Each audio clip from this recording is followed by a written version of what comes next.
ఒక్కసారి కొమ్మూరి గోల్డ్ కి కాల్ చేయండి. తాకట్లో ఉన్న మీ బంగారాన్ని విడిపించి మార్కెట్ ప్రైస్ కి వాళ్ళు కొనుక్కుని మిగతా డబ్బులు మీకు ఇచ్చేస్తారు. హాయ్ హలో నమస్తే వెల్కమ్ టు మనం టీవీ. నేను మీ చార్మి. మనం టీవీ ఉన్నది మన కోసం. జనవరి 26కి సంబంధించి ఢిల్లీ ఫారెస్ట్ డిపార్ట్మెంట్ అయితే ప్రస్తుతం ఒక కొత్త రూల్ని తీసుకొచ్చింది. కొత్తగా వాళ్ళు ఒక ఉపాయాన్ని తీసుకొచ్చారని చెప్పారు. వాళ్ళు తీసుకొచ్చిన సజెషన్ ఏంటి అంటే ప్రజెంట్ ఢిల్లీలోని అదేవిధంగా కొన్ని ప్రాంతాలలో మనకి ఎయిర్ షో జరుగుతూ ఉంటుంది. ఆ ఎయిర్ షో జరిగినప్పుడు గాల్లో పక్షులు ఏవేవైతే ఉంటాయో వాటన్నిటికి సంబంధించి మెయిన్లీ అక్కడ ఈగల్స్ ఎక్కువగా ఉంటాయి. ఆ ఈగల్స్కి సంబంధించి అవన్నీ కూడా ఎట్లా అంటే వచ్చి డాష్ చేయడము, లేకపోతే దాని వింగ్స్కి టచ్ అవ్వడం అలా చనిపోతూ ఉంటాయి. దానివల్ల సాంకేతిక లోపాలు వచ్చి ఆ ప్లేన్స్కి ఏమైనా ప్రాబ్లం రావడం, అది కిందికి వచ్చి క్రాష్ అయితే ఆ పైలట్కి సంబంధించిన ప్రాణం పోవడము, ఆ ప్లేన్కి ఏమైనా అవ్వకుండా కంప్లీట్గా ముందస్తుగానే మెజర్మెంట్స్ అన్నీ కూడా తీసుకుంటారు. ఆ మెజర్మెంట్స్ ఏంటి అంటే ఈగల్స్కి సంబంధించి.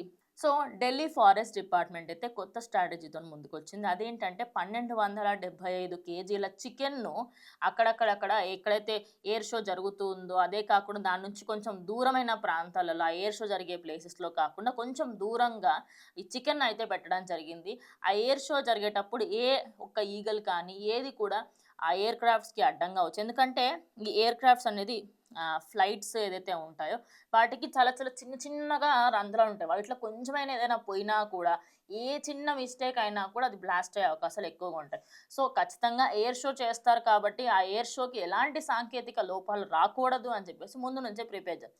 అయితే గత సంవత్సరం చూసుకుంటే పాత మీట్ని కానీ లేకపోతే బఫెల్లో మీట్ని కానీ యూజ్ చేయడం జరిగింది.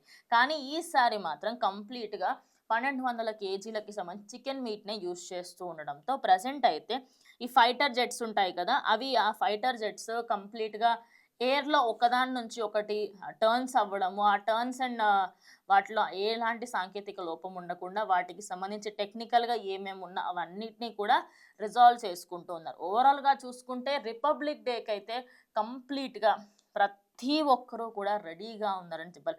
మెయిన్‌లీ ఢిల్లీ అయితే అంగరంగ వైభవంగా రెడీ అవుతుంది. ఎందుకంటే ఈసారి ఇంకా కొంచెం తోడా హట్‌కే అన్నట్టుగా ప్రిపేర్ చేయడానికైతే చూస్తున్నారు. ప్రతిసారి పరేడ్స్‌కి సంబంధించి రిహార్సల్స్ అవన్నీ కూడా కంప్లీట్‌గా జరుగుతున్నాయి.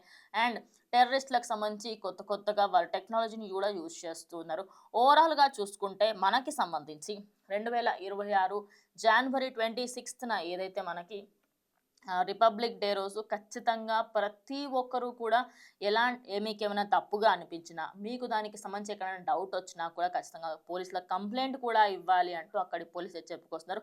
ఓవరాల్‌గా చూసుకుంటే ఇదైతే ఒక మంచి ఇనిషియేటివ్ అని చెప్పాలి. ఎందుకంటే పక్షులు ఏవైతే ఉన్నాయో ఆ ఫైటర్ జెట్స్ ఏవైతే ఉంటాయో వాటి లోపలకి కొంచెం వాటికి అడ్డంగా వెళ్ళినా, దాని కాక్‌పిట్‌కి తగిలినా కూడా ఫర్దర్‌గా పైలట్‌కి చాలా ప్రాబ్లమ్ వస్తుంది. మళ్ళీ దానికి సంబంధించి దానికి మళ్ళీ ఏమైనా ప్రాణ నష్టం జరగకుండా ఉండడము, ఇలాంటివన్నీ ప్రతి ఇయర్ చేస్తూ ఉంటారు. కానీ ఈసారి కొంచెం ఎక్కువగా చేయడము, అదే కాకుండా ఢిల్లీలోని కొన్ని ప్రాంతాలలో అక్కడ ఉన్న వాళ్ళకి కూడా పక్షులకి సంబంధించి కొంచెం ఫీడింగ్ కూడా చేయండి అంటూ వాళ్ళది చెప్పుకొచ్చారు. సో కంప్లీట్‌గా ఇదొక మంచి ఇనిషియేటివ్ అనే చెప్పాలి. దీనికి సంబంధించి మీరేమో ఖచ్చితంగా కామెంట్ చేయండి.